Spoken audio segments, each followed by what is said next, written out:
Chaque réplique est un pari. Je pense que c'est assez utile de réfléchir en ces termes pour savoir comment prendre des décisions lorsque l'on choisit de débattre de telle ou telle manière.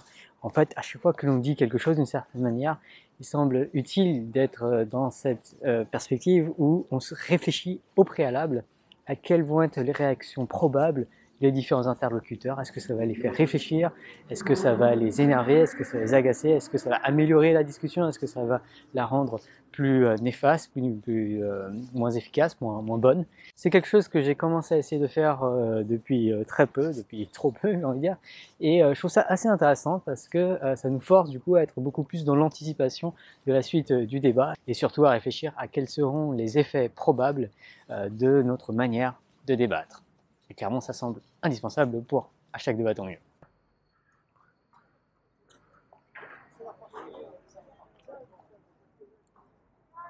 Alors si je caricature un petit peu, il y a un peu deux grandes façons d'utiliser ces paris en pratique. La première façon, c'est de choisir la phrase à dire qui va maximiser ce qu'on veut maximiser dans le débat. Donc par exemple, faire réfléchir les gens. Quelle est la phrase que je vais dire qui va faire le plus réfléchir les gens? Et pour répondre à cette question, on peut imaginer différentes phrases qu'on va dire. À un tel moment de la discussion, on peut dire cette phrase A ou cette phrase B. Et pour pouvoir choisir ce qu'on va dire, ce qui est utile, c'est de se demander quelles seront les conséquences de dire la phrase A sur notamment la réaction de l'interlocuteur et quelles seront les conséquences de dire la phrase B. Et ensuite, bien sûr, il s'agit de choisir la phrase qui va avoir le plus de chances de conduire à des conséquences que on juge bénéfiques.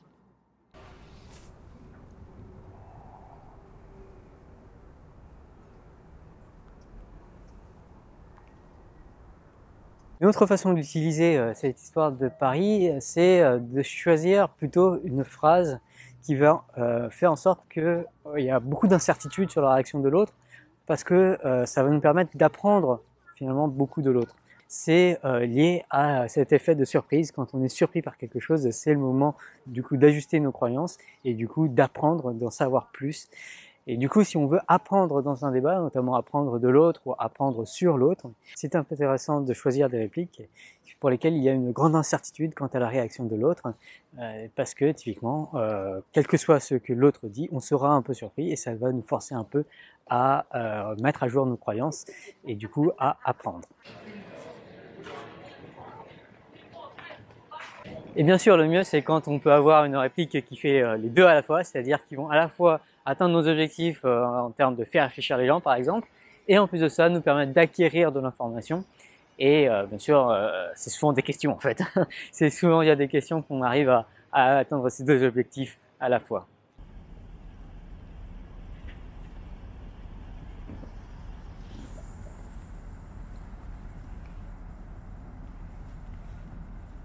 Une conséquence du coup de toute cette réaction, c'est qu'il faut analyser la réaction de l'autre à la lumière de ce pari que l'on a fait au préalable.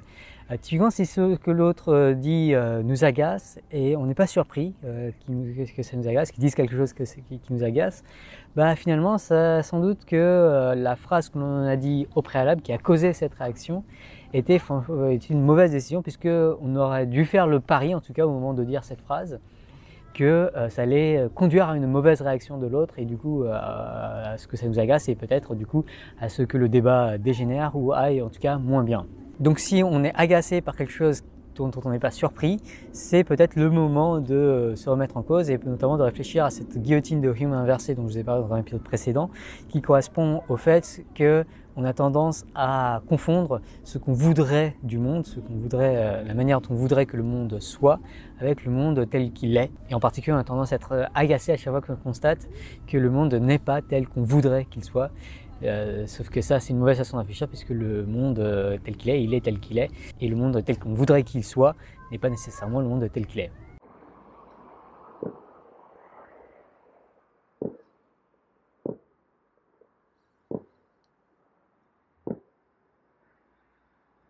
Bref, tout ça, ce sont bien sûr des conséquences de réfléchir en termes de paris, et en particulier les deux dernières vidéos de la série sur Bayes, les épisodes 24 et 25 si je ne me trompe pas, sont extrêmement pertinents en fait à toutes sortes de prises de décision de façon générale, et en particulier la décision de qu'est-ce qu'on va dire pendant un débat, comment est-ce qu'on va réagir à ce que l'autre dit. Bien sûr, tout ça c'est impossible, c'est des calculs impossibles à faire en pratique pendant un débat. Donc faut absolument pas se dire qu'il faut absolument appliquer ces calculs bayésiens tout le temps dans un débat. Mais c'est intéressant de temps en temps se réfléchir à ces bons réflexes à avoir, notamment se demander lorsqu'on a des décisions, des paroles qui risquent d'être un peu chaudes, qui risquent de faire en sorte que le débat se dégénère, vraiment prendre le temps de s'arrêter un peu et de se demander à quoi je m'attends, quels sont les paris que je fais sur la réaction de l'autre. Et de la même façon, quand on est surpris par ce que l'autre dit, c'est intéressant de se demander qu'est-ce que j'aurais parié et est-ce que j'ai vraiment raison d'être surpris et qu'est-ce que je dois faire pour être mieux capable d'anticiper les réactions des différentes personnes.